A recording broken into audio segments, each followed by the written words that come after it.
جادوګره چرګه. په یو کلي کې یو زمیندار اوسېدو چې د هغه یوه چرګه وه. دا یوه عامه چرګه نه وه. یوه ورځ زمیندار راپاڅېدو سهار وختي چې د چرګې خواله رالی، په چرګې یوه انډه اچېدې وه. چې زمیندار وکتل نو هغه انډه پړقېده. زمیندار ذهن کې سوچ وکړو چې دا خو یوه عامه انډه نه ده، سمه د سرو ښکاري. زمیندار انډه راواغېسته او د بازار په طرف روان شو. ښځې ته یې هم څه ونه ویل، بازار ته لاړې.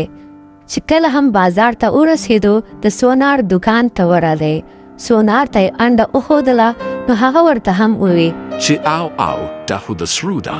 زمیندار ورته وی اخلي خو یې نه. وی ولې نه؟ بس ډېرې وشو خرڅې کوپې. زمیندار واپس کور ته رالی او ښځې ته یې دا کیسه وکړه. دواړه خوشحاله شو، ډېر زیات خوشحاله و او د چرګې به یې هم خیال ساتلو. دغه رنګې سبا له بیا راپاڅېدو چې سهار یې وکتل نو چرګې بیا انډه اچېدې وه او هغه انډه د سرو وه. بیا زمیندار ویوړه او په سونار یې خرڅه کړه. همدغه رنګې ورځې تېرېدې، ښځه خاوند خوشحاله و. د کلي خلک هم حیران و چې دوی سره دومره زیاتې پیسې د چرته نه رالې. یوه ورځ زمیندار او ښځه ناست و نو سوچ یې وکړو. ښځې ورته مشوره ورکړل چې دا چرګه به حلاله کړو نو ټولې انډې به په یو ځای راوباسو، حالانکې خبر نه و چې دا زموږ قسمت ډوبوي. زمیندار هم ووی ښځې یې ټیک ده، ستا خبره صحیح ده، راځه چې دا چرګه راونیسو.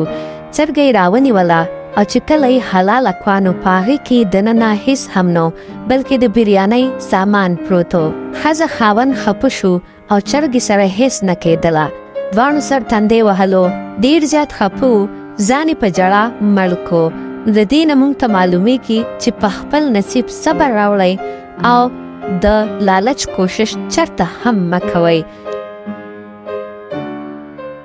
تاسو ښکاري چې کومه چرګه ده هغه د سرو انډې اچئ او که نه عامې انډې اچئ، ما ته په کمنټ کې ووایئ او دا سره بټن ښکاري دا ورسره کلیک کړئ چې بیا کله هم داسې کیسې راځي چې تاسو یې په وخت ګورئ.